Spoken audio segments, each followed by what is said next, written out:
اعوذ باللہ من الشیطان الرجیم، بسم اللہ الرحمن الرحیم۔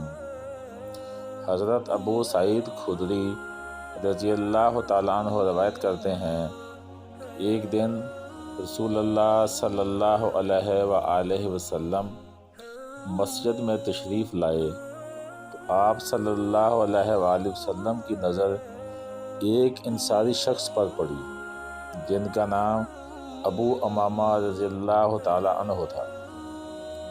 آپ صلی اللہ علیہ وآلہ وسلم نے ارشاد فرمایا، ابو امامہ کیا بات ہے؟ میں تمہیں نماز کے وقت کے علاوہ مسجد میں الگ تھلگ بیٹھا ہوا دیکھ رہا ہوں۔ حضرت ابو امامہ رضی اللہ تعالیٰ عنہ نے عرض کیا، یا رسول اللہ صلی اللہ علیہ وآلہ وسلم، مجھے غموں اور قرضوں نے گھیر رکھا ہے۔ آپ صلی اللہ علیہ وآلہ وسلم نے ارشاد فرمایا، کیا میں تمہیں ایک دعا نہ سکھلا دوں؟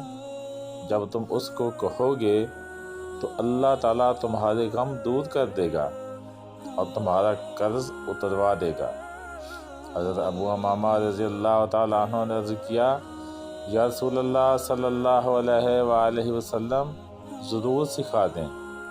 آپ صلی اللہ علیہ وآلہ وسلم نے ارشاد فرمایا، صبح و شام یہ دعا پڑھا کرو، جس کا ترجمہ یہ ہے، یا اللہ، میں فکر اور غم سے آپ کی پناہ لیتا ہوں، اور میں بے بسی اور سستی سے آپ کی پناہ لیتا ہوں، اور میں کنجوسی اور بزدلی سے آپ کی پناہ لیتا ہوں، اور میں قرض کے بوجھ میں دبنے سے اور لوگوں کے میرے اوپر دباؤ سے آپ کی پناہ لیتا ہوں۔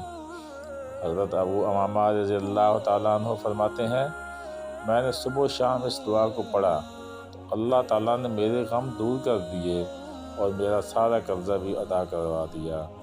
سبحان اللہ۔